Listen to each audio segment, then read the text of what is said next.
Hi everyone, in this today video session let us discuss the concept of instruction cycle. Before going to video I want to say something that please subscribe my channel and share to your friends. If you have any ideas comment below and please share to your friends. Coming to instruction cycle, a program residing in the memory unit of computer consists of a sequence of instructions. Okay, here a program is present inside the memory unit. Residing means that it is present inside a memory unit of a computer. So here the program is stored inside the memory unit of a computer that consists of a sequence of instructions. So a program is present inside the memory unit and this memory unit is present inside the computer which consists some sequence of instructions, and the program is executed in the computer by going through a cycle for each instruction. So this program will be executed inside the computer by a certain cycle. That cycle is none other than the instruction cycle. So there are various steps involved in the instruction cycle. That means it consists of 4 steps, that is fetch, decode, read the memory address and execute the instruction.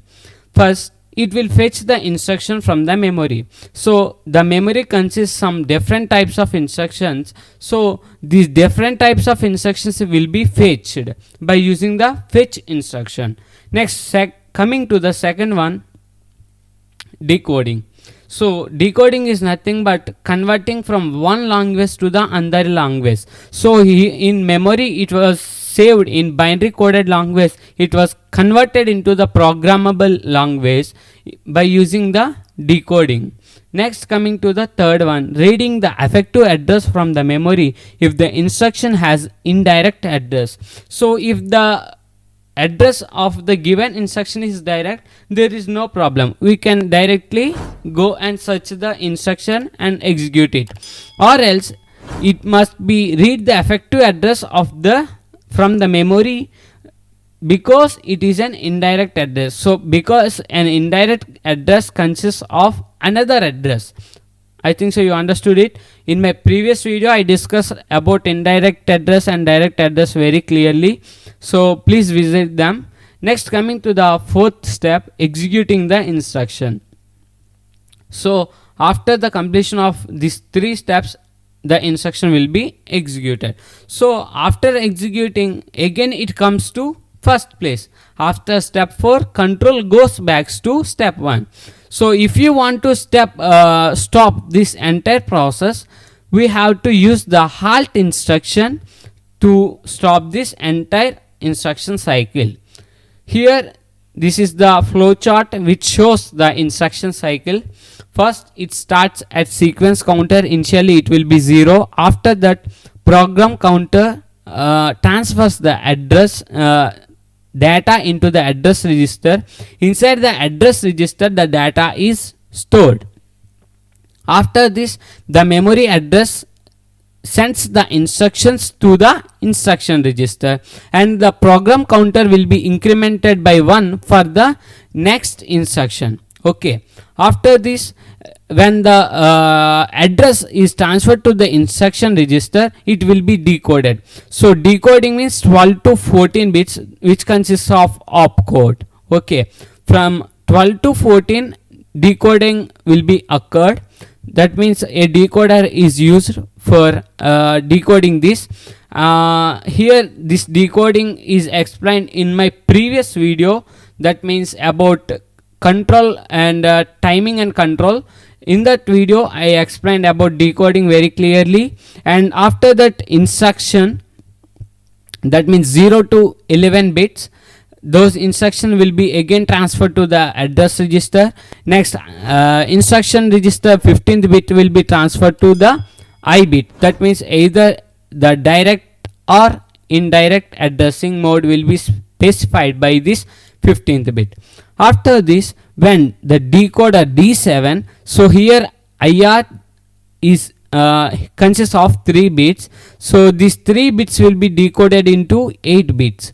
So in the 8th bit, that is D7 bit, which shows the type of instruction. It may be a register or memory reference or input output instruction. So I will explain it very clearly in the next slide. Next, coming to the when the I bit is equals to 1, it is input output instruction. When I bit is equals to 0, it is register reference instruction. When here I bit is equals to 1, it is an indirect memory reference instruction. When I bit is equals to 0, it is memory reference direct instruction. So in this indirect instruction, again this memory address consists of another address. Okay, in this indirect instruction, the memory address consists of some other address. So here in this address location, the operation is present. After this, execution occurs. Here execution also occurs. Here also execution occurs. After execution, sequence counter is set to 0. So again the cycle comes to initial position. So the cycle occurs continuously. When we call the halt instruction, it will be stopped. Now let us discuss the steps very clearly. First, fetching. PC is loaded with address of first instruction. Okay. Micro operations for fetch phase. So how the fetching will be occurs. Initially the program counter will be used for fetching the address. Okay. In any case, PC, that means program counter, will be used for fetching. After fetching, it must be stored in some register. So that data will be stored in the address register in some time period of T0. In the time period of T1, the memory address, that means this address, will be again transferred into the instruction register. So here in this instruction register, it consists of some address field and some opcode field and the I bit field, which shows the direct or indirect address. After this, PC has to be incremented by 1 for the next instruction. Okay, fetching occurs in this way. Okay, next, after that, decoding. So in some time period T2, decoding occurs. I said that opcode consists of 3 bits. These 3 bits will be decoded to 8 bits. So D0 to D7. Okay, next, after that decoding, instruction register, that means 12 bits of address field are transferred to the address register. Next, 15th bit is transferred to the I bit, that is addressing mode. Next, after that, type of instruction.